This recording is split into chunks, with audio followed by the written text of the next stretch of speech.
Hi, everybody. July 13th, Courage to. How many days of my life have I wasted? I miss the joys of my children's early years because I was preoccupied with the alcoholic. I rejected overtures of friendship from coworkers that I could fret uninterrupted about what was bothering me. Not once during those days did I think about my right to enjoy the day. Al-Anon has led me to see that I have choices, especially about my attitudes. I don't have to see my life as a tragedy or torment myself with the past mistakes or future. Today can be focus of my life. Today can be the focus of my life. It is filled with interesting activities if I allow myself to see it with a spirit of wonder. When my worries and sorrows cloak me, the laughter and sunshine of everyday world seems inappropriate to the way I feel. Who is out of sync, the rest of the world or me? Today's reminder, today I will live in the present and find what I can enjoy there. If there is pain, I will accept that too, but my pain does not have to completely overshadow the enjoyable parts of my reality. I will participate in making more of my joy. I may join in a conversation at work or a meeting, tell a joke at the dinner table, or laugh with a friend. Just for today, I might even allow myself to sing. Well, this is really good. This is what I talk about. I talk about this a lot if you follow me, no matter what the problem is in your life, no matter what the situation is, it's all your attitude. And what I mean by that is, and that sounds really trite when you have someone that you love who's dying of alcoholism or addiction. However, life on this planet is very short, and there's nothing you can do about other people. You are powerless over people, places, and things. But there is one thing that you can control with God's help, and that's your thinking. What are you thinking about? Right? I love how it says, I've missed so much of my life, my children's childhood, by focusing on the alcoholic in my life. I've wasted hours and days and weeks and months and years being consumed with worry about things I could not control. And I don't want to wake up one day, and realize my life is over. And I wasted it on things I couldn't control. There's only so much I can do. And what I can do is I can try to have an attitude of helpfulness and love and tolerance so I can enjoy my life. Right? I get to respond how I react to things. It's really sad. There's a lot of things that are sad in life, and a lot of people have to deal with a lot of stuff. And I love people that I look at people that have taken these experiences in their life and changed them into triumphs, and you think about that. It's the way you think about things. I mean,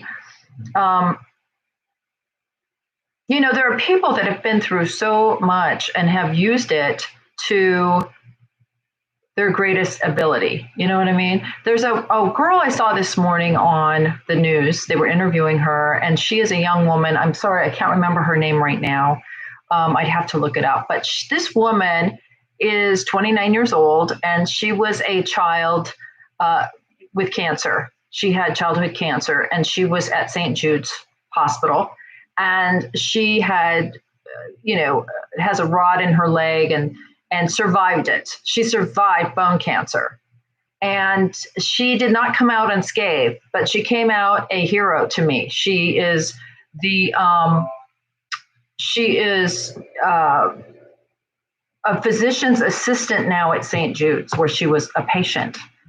And she is going to be the first cancer survivor with an artificial, I'm sorry if I'm saying this wrong, but she has like an artificial metal rod in her leg, and she's going to be the first person to go to space with those conditions. She's going to be a space traveler. And I just was watching her in like awe, here she is. She has survived childhood cancer. And instead of being like, oh, poor me, I had childhood cancer, I missed all this, she's decided to turn her life around to show other children that have childhood cancer that they can survive it and they could even go to the moon. they could travel space. So there is a hero for me. Those are the people that take the worst possible things. I mean, you look at someone like even if you look at Anne Frank, the Diary of Anne Frank. I mean, a brave little girl in the most horrific situation, and she wrote a book, and she changed the way we know and understand what happened in Germany to the Jews. And we learned so much about the people that were hiding them and protecting them. And I mean, it's just amazing to me. Helen Keller, blind, went on to write books and became an amazing role model in our world for blind, deaf, and dumb people. I mean, she is an amazing woman, brilliant. And there's so many people like that in the world. It's what you decide to do with what's happening. How are you going to approach what's happening? How are you going to handle it? Shit is going to happen. I don't care what it is. I don't care what it is. Shit happens. How are you going to deal with it? We have a very short time on this planet. How are you going to handle it? That's the question I ask people. It's all the way you're thinking about it. You will either be a victim of your life, or you will be a hero in your life, in your chapters, right?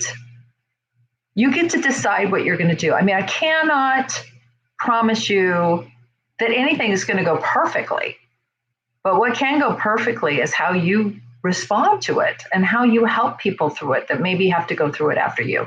So I like the reading. I like what it's talking about. I hope that you will share what your thoughts are on about it. I know that I kind of I go a little bit outside the edges. It's like a coloring book, and we're all coloring in the lines. And then when I read these, I kind of go outside of the lines.